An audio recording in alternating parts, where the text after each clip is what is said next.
외로움이라는 감정이 있죠. 사람 살면서 외로움을 느끼게 되는데 참 감당하기 어려운 감정입니다. 다루기가 여간 쉽지 않은 그런 감정이에요. 사람이요, 많은 경우 이런 경우 봤어요. 다 참고 다 버텼는데 끝에 외로움에서 무너지더라고요. 외로움을 이기지 못해서 삶이 무너지고 인생이 망가지는 경우들을 보게 된다는 것입니다. 그래서 우리는 이 외로움을 잘못 관리하면 치명적인 어려움이 되고요, 그리고 삶이 망가지는 원인이 될 수도 있다는 것입니다. 외로움은 참 이해할 수 없는 상황에서 찾아올 때도 있어요. 혹시 여러분 그런 적 있으십니까? 분명히 사람들에게 둘러싸여 있는데 내가 편하고 익숙하고 좋아하는 사람들, 가족이든 친지든 친구들이든 그 사람들에게 둘러싸여 있는데도 불구하고 문득 외로움을 느끼는 거예요. 사람들 사이에서. 또 열심히 일하고 바쁘게 움직이고 뭔가 집중해서 하고 있는데 그 와중에 마음 가운데 쑥 외로움이 차오릅니다.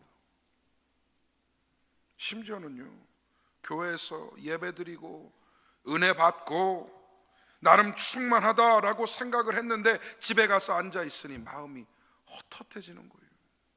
외로움을 느끼는 겁니다.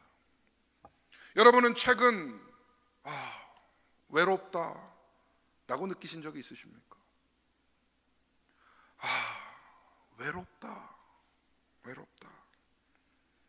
여러분이 뭔가 잘못을 했거나 주변 사람들이 뭔가 부족해서 라기보다 어쩌면 여러분이 세상과 사람을 바라보는 뭔가가 달라졌는지도 모르겠어요. 예전에는 보이던 것들이 이제 뭔가 달라져서 안 보이기 시작하는 것이죠. 예를 들면 다른 사람의 마음이라든가 진정성이라든가 그게 예전엔 보였는데 뭔가 내가 바뀌어서 안 보이는 거예요. 예전에는 잘 느껴지던 것들이 이제는 안 느껴지는 겁니다. 충만함, 기쁨, 보람, 행복 이런 것들을 잘 느꼈는데 뭔가가 바뀌어서 내가 이제는 그것을 잘 못 느끼는 상황이 돼버린 것. 그러니 외로움이 치고 올라오는 것이죠. 여러분, 예수님보다 외로움을 더 잘 알았던 사람이 있었을까 생각을 해봐요. 우리 예수님보다 더 외로웠던 분이 있었을까? 주님은 참 하나님이신 동시에 참 인간이셨기 때문에 우리가 느끼는 감정들을 다 느끼셨을 겁니다. 그 중에서도 어쩌면 예수님은 외로움을 많이 느끼지 않으셨을까라는 생각을 해봐요. 왜냐하면 따져보세요. 온 우주의 창조주께서 인간의 옷을 입고 이 땅에 오셨습니다. 여러분, 이런 사람은 예수님 전에도 없고요, 예수님 후에도 없습니다. 세상에 60억 인구 중에 나랑 비슷한 사람이 하나도 없고 나를 온전히 이해해주는 사람이 아무도 없다라고 느끼면 여러분은 어떠실 것 같습니까?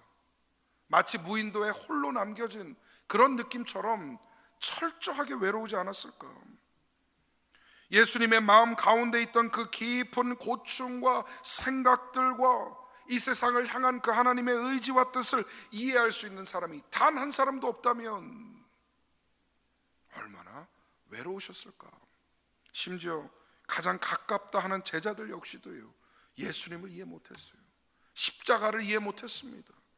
예수님이 분명히 천국은 그런 것이 아니라 내 마음 가운데 이미 임하였다 하였지만 제자들은 여전히 언젠가 예수님이 왕이 되시면 나도 한 자리 해야지, 내가 곧 십자가에 매달려 인류의 죄를 이끌고 용서와 구원의 역사를 이룰 것이다, 나는 곧 죽을 것이다 라고 했지만 여전히 제자들은 언젠가 주님이 성공하시면 나도 그 옆에 붙어 있어야지. 십자가를 이제 앞두시고 예수님이 급격하게 마음이 어려우신 상태가 되시는 거예요.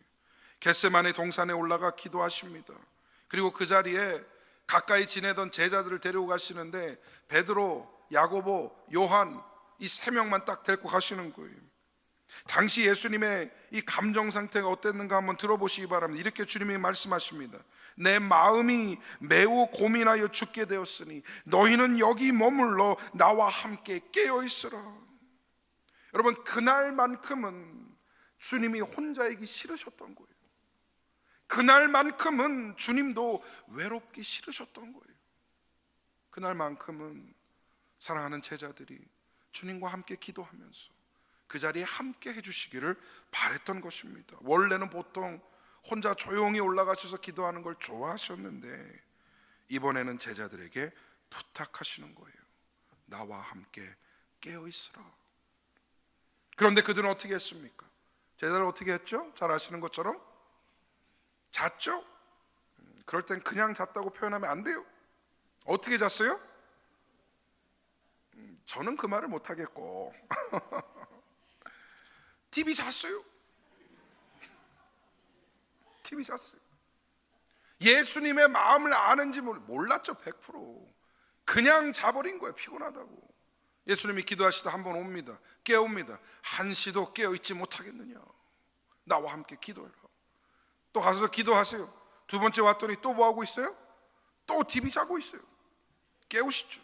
믿음 없는 것들아, 언제까지 자라느냐. 또 가서 기도하시다 세 번째 오셔서 또 TV 자고 있으니까 뭐라고 그러세요? 그냥 자라. 그냥 자라. 이제 내 때가 왔느니라 말씀하시는 거죠.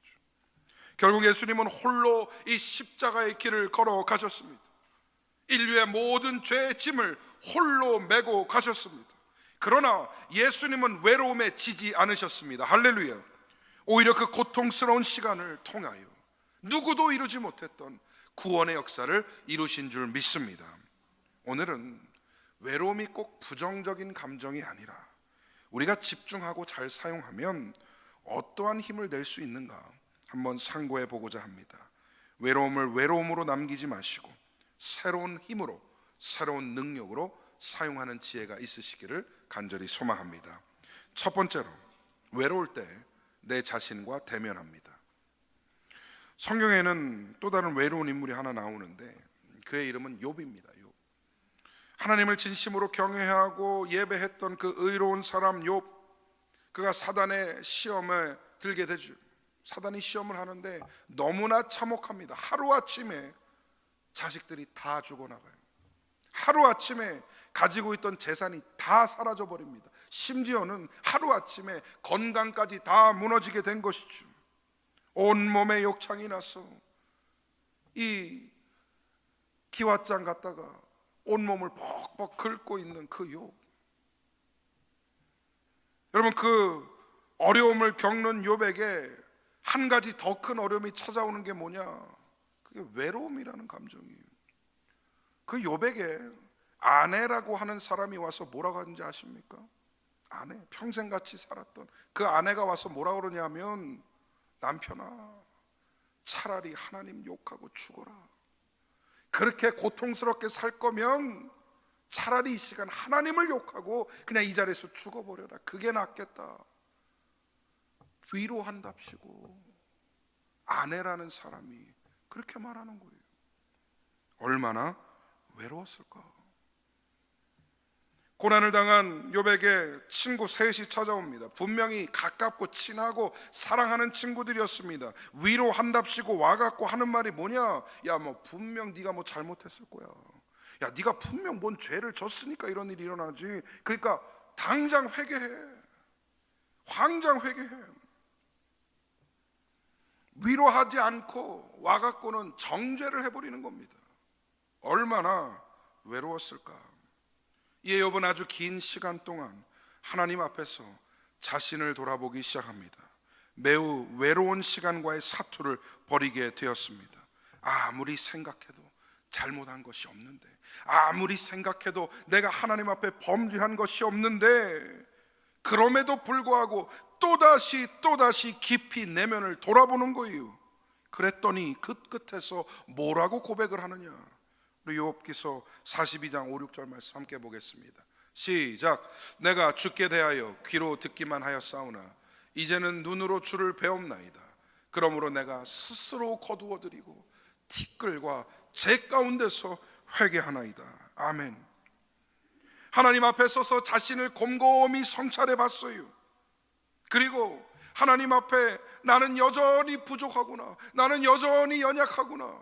겉으로는 드러날 죄가 없는데도 불구하고 깊이 내면을 돌아보니 나는 여전히 하나님 앞에 죄인이구나, 나는 여전히 앞에 연약한 존재이구나 발견한 것입니다. 그리고 이렇게 말을 해요. 내가 내 스스로를 거두어 드린다. 이 말은 내 스스로를 미워한다라는 뜻이에요. 그러면서 티끌과 재 가운데서 하나님, 죄가 없다 하지만 나는 여전히 주님 앞에 죄인입니다. 그리하여 회개하나이다. 그의 기도는 마치 이런 말이에요. 하나님, 나는 스스로 설 수 없는 존재입니다. 하나님의 은혜 없이는 단 하루도 살 수 없습니다. 하나님의 눈앞에 저는 여전히 부족하고 연약합니다. 그러니 이런 나를 용서하여 주시고 나에게 긍휼을 베풀어 주시옵소서. 여러분, 하나님이 왜 우리에게 외로움을 허락하시는 걸까요? 그렇게 괴로운 감정이고 혼자 해결할 수 없는 감정인데 왜 우리 시면에 외로움을 허락하시는 걸까요? 하나님은 내 자신을 돌아볼 기회를 주시는 것입니다. 나는 이 세상의 중심이 나라 생각하고 살아요. 나 중심으로 살아갑니다. 셀피시해요. 셀프 센터예요. 그런데 사실은 한없이 연약한 영혼이고 하나님의 은혜 없이는 단 하루도 설 수 없고 혼자서는 감당할 수 없는 이 인생을 살아가고 있는데 착각하고 있는 것이죠. 그러니 하나님이 너 자신을 돌아보라 말씀하시는 겁니다. 여러분, 외로우십니까? 요즘 외로움을 느끼고 계십니까? 여러분의 내면을 살펴보는 기회로 삼으시기를 바랍니다. 내가 무엇에 갈급해하고 있는지, 내가 무엇 때문에 괴로워하고 있는지, 그리고 내가 무엇을 놓치고 살아가고 있는지 깨닫는 은혜가 있으시기를 주님의 이름으로 간절히 축복합니다. 두 번째로, 외로울 때 하나님을 만납니다. 다윗만큼 또 배반당한 인물도 많이 없는 것 같아요. 그죠? 다윗이란 인물도 생각해 보는데 그렇게 사울 왕을 믿고 따랐습니다. 그런데 이 사울 왕에게 배신을 당하고 사울 왕이 도리어 자기를 죽이려고 하니까 도망다니는 처지가 되어버린 것이죠. 그렇게 어떻게 하나님의 은혜로 그 시기를 잘 넘기고 이스라엘의 왕이 됐는데 이번에는 자식이 반역을 일으키는 거예요. 자식이. 압살롬이 아버지를 죽이고 왕이 되려고 반역을 일으킵니다. 여러분, 생각해 보세요. 다른 사람도 아니고 내 자식이, 내 핏줄이 나를 죽이겠다는 것이죠. 얼마나 외로웠을까요? 압살롬이라는 이름의 뜻이 뭔가 한번 살펴봤어요. 아버지라는 뜻이고 샬롬, 평안이라는 뜻이죠. 압살롬의 이름의 뜻이 뭐예요? 아버지의 평안. 아버지는 평안하시다 라는 이름을 가진 아들이었어요. 근데 그런 아들이 다윗을 죽이겠다고 쫓아다니는 겁니다. 목숨 부지하며 도망치고 있는 상황에 다윗은 또 얼마나 외로웠을까? 또 얼마나 괴로웠을까요? 누구도 믿을 수 없고 누구도 의지할 수 없는 그 철저한 외로움 속에서 다윗이 누구를 찾고 누구를 만나느냐? 바로 하나님을 찾고 하나님을 만났습니다. 그리고 이런 기록을 남겨요. 시편 62편 55절과 6절 말씀. 그럼 너무나 잘 아시는 말씀인데요, 한번 같이 읽어보겠습니다. 시작. 나의 영혼아 잠잠히 하나님만 바라라. 물은 나의 소망이 그로부터 나오는도다. 오직 그만이 나의 반석이시요 나의 구원이시요 나의 요새이시니 내가 흔들리지 아니하리로다. 할렐루야. 아멘. 우리는요, 외로울 때 사람을 찾기 마련입니다. 사람을 만나면 외로움을 해결할 수 있다라고 생각하죠. 또 외로우면 일탈을 꿈꿉니다. 뭔가 평소에 하지 않던 일들을 하고 가지 않던 곳을 가고, 그러면 외로움이 물러갈까? 뭔가 자극적인 것을 찾고 그걸로 외로운 감정을 덮으려 하죠. 근데 여러분, 그렇게 외로움이 물러가던가요? 사람 만나고 일탈하고 쾌락을 쫓고 그러면 마음이 온전히 채워지던가요? 아니죠. 더 큰 상처 남기고 삶에 악영향을 끼치기도 합니다. 잠시는 잊을 수 있을지 몰라도 다시 기어 올라오는 그 외로움을 막아낼 재간이 없다라는 것이죠. 외로움 속에서 성도가 해야 될 것은 한 가지입니다. 하나님을 구하시기를 바랍니다. 할렐루야. 하나님을 구해야 된다. 사람은 메꿀 수 없는 그 공허함을 하나님이 메꾸어 주십니다. 물질로 덮을 수 없던 그 헛헛함을 하나님께서는 덮어 주십니다. 도저히 스스로 해결할 수 없는 그 어려운 마음을 하나님께서 만져주시면 싹 회복이 되는 줄 믿습니다. 자꾸 마음을 잘못된 것으로 채우려고 하니까 외로운 거예요. 바른 것으로 채우면 문제되지 않습니다. 오히려 충만해집니다. 아무리 상황이 어렵게 흘러가도 마음이 흔들리지 않는 힘을 얻을 수 있게 됩니다. 하나님으로 여러분의 마음을 채우시기를 간절히 소망합니다. 마지막 세 번째로, 외로움의 끝에 혼자가 아님을 깨닫게 됩니다. 마지막 만찬을 제자들과 나누시고 그들의 발을 씻기신 예수님께서 십자가 죽음을 예고하시는 거예요. 그러면서 이제 마지막 고별 설교, 이 고별 설교가 요한복음 후반부에 길게 기록이 되어 있는데 오늘 읽었던 본문이 그 한 부분입니다. 근데 이 내용이 이거예요. 쉽게 말하면 이제 곧 나는 십자가를 질 것인데 너희는 다 뿔뿔이 흩어질 것이다. 나를 혼자 남겨두게 될 것이다. 하지만 내가 혼자가 아니라 아버지께서 함께 하신다. 너희 역시도 홀로 세상 속에서 언젠가는 복음 사역 감당하고 외로운 시간을 보내게 될 텐데 혼자라고 생각하지 말아라. 아버지께서 나와 함께 하신 것처럼 나도 너희와 함께 할 것이다. 그러니 담대하라. 내가 세상을 이기었노라. 할렐루야. 실제로요, 앞으로 제자들이 뿔뿔이 흩어져서 복음 사역합니다. 전도합니다. 복음 전합니다. 누구는 예루살렘에 남아서, 누구는 멀리 서바나, 또 동쪽으로는 인도까지 가서 복음 사역 감당하다가 사명 다하고 순교하였습니다. 그 여정 위에서 제자들은 얼마나 외로웠을까요? 예수 전하다가 순교당하는 그 사형장에서 그들은 얼마나 두렵고 고독했을까요? 하지만 담대하게 세상을 이기는 모습으로 끝까지 예수 그리스도의 영광을 드러낼 수 있었던 힘은 어디서부터 나온 것일까요? 외로워 보이지만 사실은 외롭지 않은 주님과 함께한 그 힘이 그들을 통해 나타난 줄 믿습니다. 먼 옛날 주님이 제자들에게 주셨던 그 말씀을 오늘 우리에게 주시는 말씀으로 받기 원합니다. 우리 요한복음 14장 27절을 우리 함께 읽습니다. 주님이 우리에게 주시는 말씀입니다. 시작. 평안을 너희에게 끼치노니 곧 나의 평안을 너희에게 주노라. 내가 너희에게 주는 것은 세상이 주는 것과 같지 아니하니라. 너희는 마음에 근심하지도 말고 두려워하지도 말라. 아멘. 외롭다 생각될 때 내 옆에 걷고 계신 예수님을 발견하시기를 바랍니다. 말씀처럼 나에게 평안 주시기를 원하십니다. 그런데 그 평안은 세상이 주는 평안과는 전혀 다르다는 것이죠. 세상이 주는 평안은 어떻습니까? 잠깐 있다 사라집니다. 줬다가 뺐습니다. 심지어는 조금 줘놓고 많이 빼앗아 갑니다. 가짜 평안이 그래요. 하지만 우리 예수님께서 우리에게 주시는 진정한 평안은 근심하지 않고 두려워하지 않고 좌로나 우로나 치우치지 않고 흔들리지 않을 수 있는 그 힘과 능력이 되는 줄 믿습니다. 성도의 외로움은 예수님을 찾고 발견하는 시간입니다. 내가 얼마만큼 주님으로 멀어졌는지 돌아보고 세상에 얼마나 깊이 빠져 있는지를 살펴보고 여전히 나와 동행하시며 함께 하시는 주님을 만나는 시간입니다.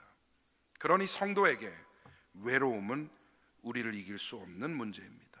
외로움이 우리를 집어삼킬 수 없습니다.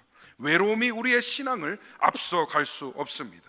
외로움이 우리 주 예수 그리스도를 이길 수 없는 줄 믿습니다. 혼자가 아님을 깨닫고 주님과 동행하시는 성도님들 다 되시기를 간절히 소망합니다. 이제 말씀을 맺겠습니다. 저도 사실 외로운 건 딱 질색입니다. 외로운 거 좋아할 만한 사람이 어디 있겠습니까? 또 제게 주신 목회나 가정을 살펴보면 사실 외로울 틈도 별로 없는 것 같아요. 그런데 저는 목사로서 매주 외로움의 시간에 저를 강제로 집어넣습니다. 외로움을 택하는 그런 시간이 있어요. 그게 뭐냐? 말씀을 준비하는 시간입니다.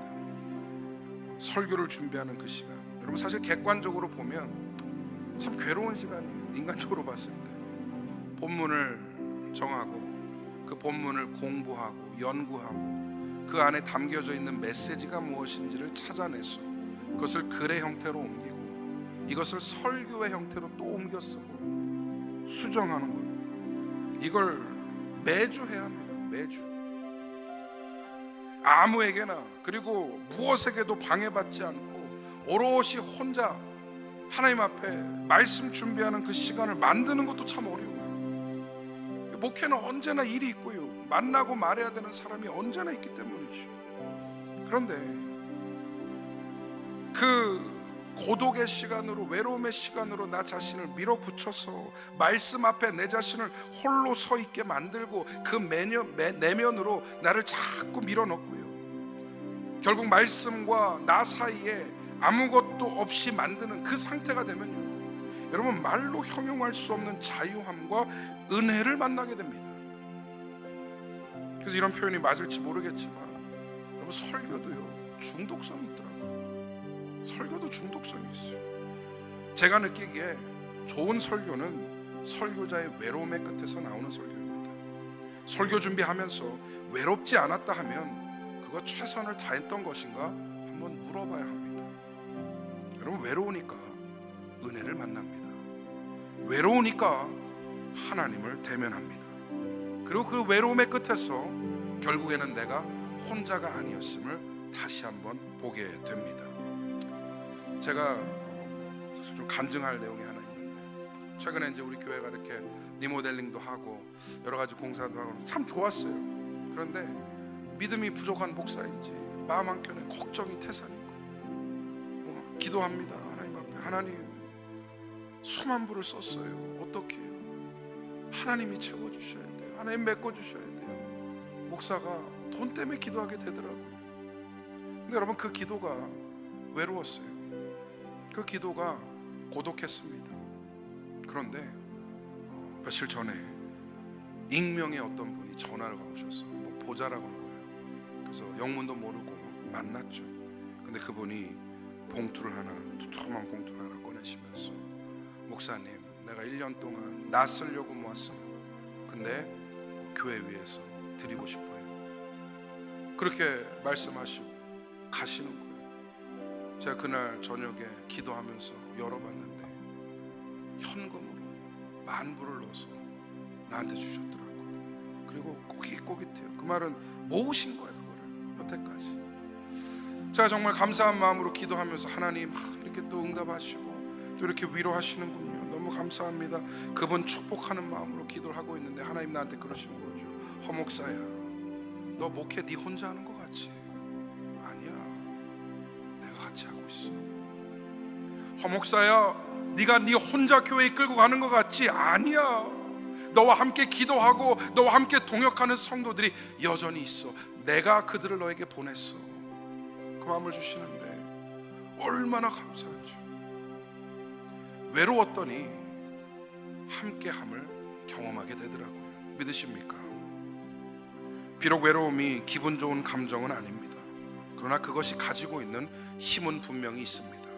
그 힘을 사용하셔서 주님의 깊이 만나는, 주님을 대면하시고 나 자신에 대해서 좀 더 잘 이해하고 하나님 앞에 신앙으로 어떻게 설 것인가 새로운 결단으로 나가는 그런 놀라운 은혜와 지혜가 있으시기를 바랍니다. 외로움을 외로움으로 두지 마시고 외로움을 힘으로 사용하시는 복된 성도님들 다 되시기를 주님의 이름으로 축원드립니다. 우리 함께 이 시간 찬양하고 기도할 때에 오신 실하신지 한번 고백하겠습니다. 하나님 한 번도 나를 실망시킨 적 없으시고 언제나 공평과 은혜로 나를 지키셨네. 찬양합니다.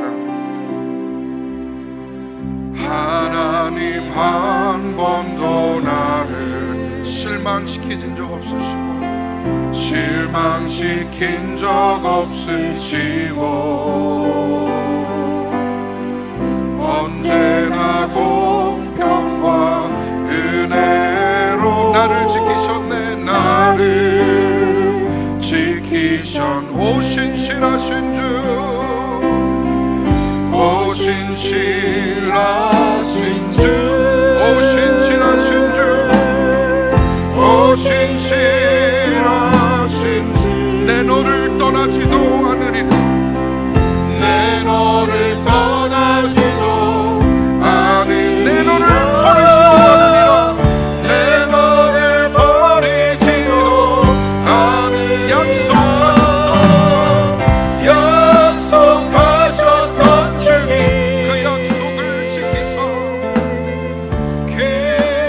약속을 지키사 이후로도 영원토록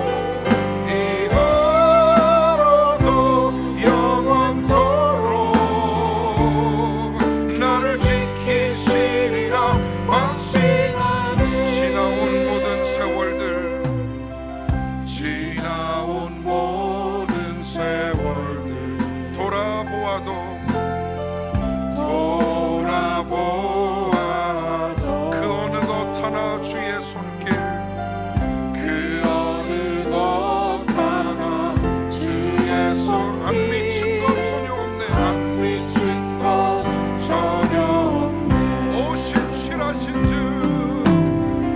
오 신실하신 주 오 신실하신 주 내 너를 떠나지도 않으리라. 내 너를 떠나지도 않으리. 내 너를 버리지도 않으리라. 내 너를 버리지도 않으리. 약속하셨던 주님 그 약속을 지키사 그 약속을 지키사 이후로도 영원토록 나를 지키시리라 확신하네. 오 신실하신 주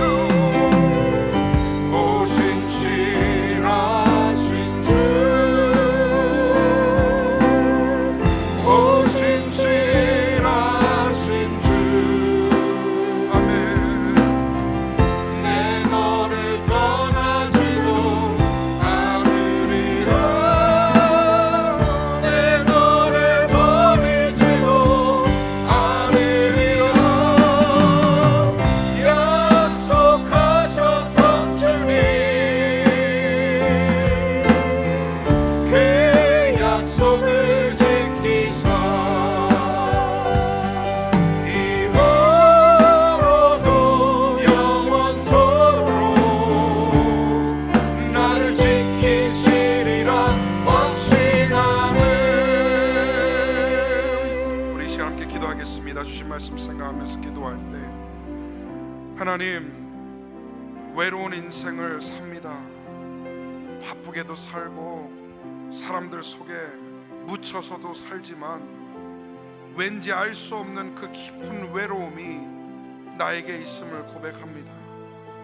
내 영혼의 갈급함을 아시는 주님께서 내 마음을 헤아려 주옵소서. 채워 주시옵소서. 동행하여 주시옵소서. 외로울 때 나 자신을 돌아보게 하시고 하나님을 찾게 하시며 나와 함께 하시는 그 주님의 따뜻한 손길을 경험하게 하여 주시옵소서. 외로움에 지지 않게 하여 주옵소서. 외로움을 통하여 하나님을 만나게 하여 주옵소서. 이 시간 말씀 생각하며 합심하여 기도하겠습니다. 함께 기도합니다.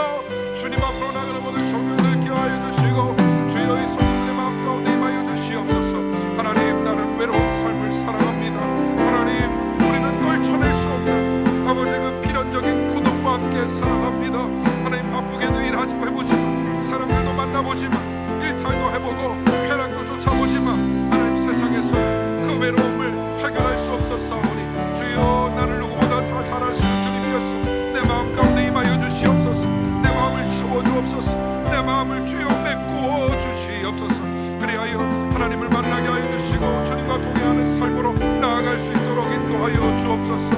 하나님 외롭다 하는 그 시간에 주님을 찾게 하시고 주님을 만나게 하시고 내 자신을 바라보게 하여 주시옵소서. 나와 함께 동행하시는 주님을 믿습니다. 세상 끝날 때까지 나와 함께 하리라 하셨던 그 예수님의 말씀을 믿사오니 주여 끝날까지 나와 함께 하시는 주님 붙잡고 나가게 하여 주옵소서. 주여 두려워하지 않게 하시고 힘들어하지 않게 하여 주옵소서. 주님 담대하게 세상을 이기신 그 주님 붙잡고 나아갈 수 있도록 역사하여 주시옵소서. 인도하여 주옵소서. 주님 붙잡아 주옵소서. 하나님 감사합니다. 예수님만큼 외로웠던 분이 있었을까 생각을 해봅니다. 하나님 나는 항상 주님께 뭘 바랬고 뭘 주시길 원했고 내 뜻과 내 의지대로 내 욕심대로 무엇을 언제까지 해달라고만 요구했지 십자가를 앞두신 예수님의 마음을 헤아려 보지 못했습니다. 나 역시도 밤에 겟세마네에서 잤던 베드로, 야고보, 요한과 다르지 않음을 고백하오니 하나님 나를 용서하여 주시옵소서. 하나님 우리 역시도 외로운 삶을 삽니다. 사람들의 속해 있고 세상에서 바쁘게 살지만 그럼에도 불구하고 해결되지 않는 그 외로움이 우리 가운데 있사오니 나를 긍휼히 여겨주시고 세상에 그 누구보다도 나를 잘 아시는, 나 자신보다 나를 잘 아시는 하나님께서 메꾸어 주시고 채워 주시옵소서. 그리하여 주님이 외로울 때에 괴로워하지 않게 하시고 나 자신을 돌아보며 하나님 앞에서 하나님을 찾게 하시며 나와 동행하시는 예수 그리스도를 발견하는 은혜의 시간으로 바꾸어 주시옵소서. 오늘 하루의 삶을 또한 주님께 의지하오며 이번 한 주를 주님께 의탁합니다. 말씀의 힘으로 살게 하시고 이번 한 주 동안 외로워 보이지만 사실은 외롭지 않은 성도의 삶을 살게 하여 주시옵소서. 지금은 우리를 죄에서 구속하신 예수 그리스도의 은혜와 하나님 아버지의 극진하신 사랑하심과 성령님의 감화, 감동, 교통하심이 외로움 가운데에 하나님 안에서 위로를 찾고 동행하시는 주님 손 붙들고 세상 끝날까지 나아가기로 결단하는 모든 심령들과 허락하신 가정과 생업과 사랑하는 자녀들 위해 지금으로부터 영원토록 함께 있을지어다. 아멘.